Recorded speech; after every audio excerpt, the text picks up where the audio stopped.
জীবন আসলে থেমে থাকে না।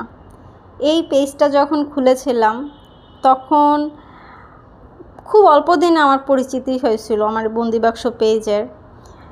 তো সেইখান থেকে হঠাৎ করে অ্যাক্সিডেন্ট থেকে হাত ভেঙে যাওয়া, সে হাত ভাঙার পর আমি আসলে ভেবেই নিয়েছিলাম যে আর হবে না, আমার পেজটা আর কখনোই উঠবে না বা আমি আর কখনোই কিছু করতে পারবো না, যেহেতু আমার ডান হাতটাই ভেঙে গেছিলো।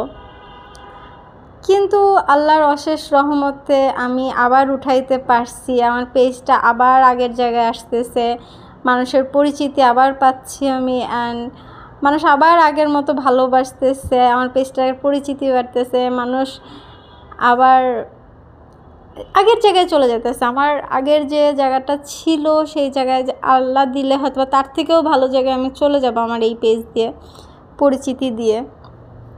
আমার ছোটোবেলা থেকে খুব স্বপ্ন ছিল যে আমার নিজের একটা পরিচয় হবে নিজের কাজের মাধ্যমে। আমার এই নিজের ডিজাইন, যেহেতু আমি ছবি আঁকতে বা কাজ করতে ভালোবাসি, ডিজাইন করতে ভালোবাসি, তো আমার নিজের ডিজাইন বা নিজের কাজের দ্বারা আমার একদিন পরিচিতি হবে। তো হাত ভাঙার পরে তো আমার অনেক গ্যাপ গেল, অনেক কিছু প্রবলেম গেল, তো আমি আর পারি নাই। কিন্তু সেইখান থেকে আমি আল্লাহর রহমতে আবার উঠে আসছি, অ্যান্ড আমাকে আবার মানুষ চিনতেছে, আমার কাজকে আবার ভালোবাসতেছে, আমার পেজটা আবার ভালো জায়গায় যাইতেছে আলহামদুলিল্লাহ। আশা করি আপনাদের দোয়া পেলে আরও ভালো জায়গায় যাবে। অ্যান্ড আমি কতটা ভালো জিনিস দেই এটা মেবি আমার কাছ থেকে যারা নিছেন তারা সবাই জানেন। আল্লাহ দিলে সবসময় তাই দিব।